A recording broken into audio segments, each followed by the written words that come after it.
सदर करामी और मोअज़्ज़िज़ हाज़रीन, मैं अपनी तकरीर का आगाज़ अल्लामा इकबाल के इस शेर से करना चाहूँगा। तूने इस बाग को सींचा है लहू से अपने, तूने इस बाग को सींचा है लहू से अपने, तेरी खुशबू से तेरा बाग हमेशा महफूज।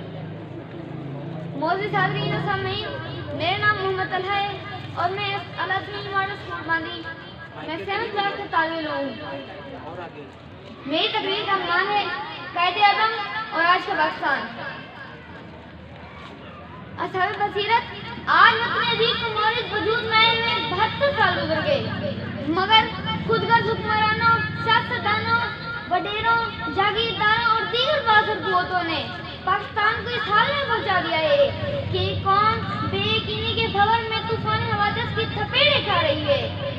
ये पाक सरजमीन एक नजरिए की बुनियाद पर कायम हुई थी, जिसका मरकज़ी नुक्ता इस्लाम है।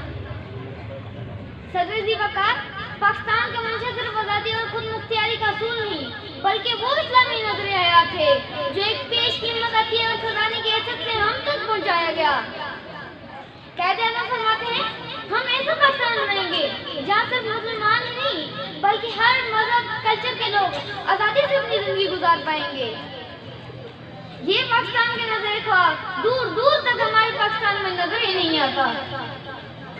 सदर वक़ार, अफसोस कि हमारे हुक्मरानों, सियासतदानों ने इस्लाम के असूलों को आजमाने के बजाय यदों निसारा और हुनूद के असूलों को आजमाने का वतीरा इख्तियार किए रखा, जिसमें मुल्क में अमन और इस्लाह के बजाय फसाद, बदअमनी और तशद्दुद को हवा मिलती रही। सदर वक़ार और मोहतरम हाज़रीन, आज हम जिस्मानी तौर पर तो रिहा हो चुके हैं, लेकिन रूहानी और ज़हनी तौर पर बदतरीन गुलामी का शिकार है। ना तो हमें ऐसी लीडरशिप नसीब हुई जो हम करीब रहने वाली हो, और ना ही हकीकी आज़ादी के समरात व बरक़ात से फैज़बाब होने का मौका मिला।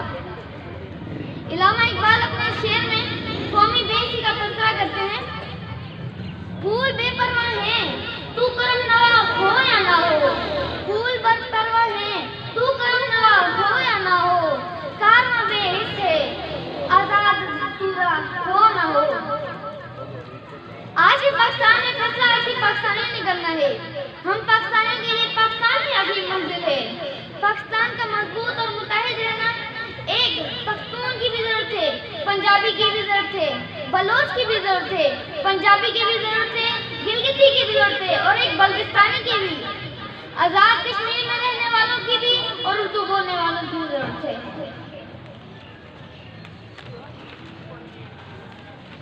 सरहदी वक़ार, मुल्क करारदाद में पाकिस्तान का मतलब क्या?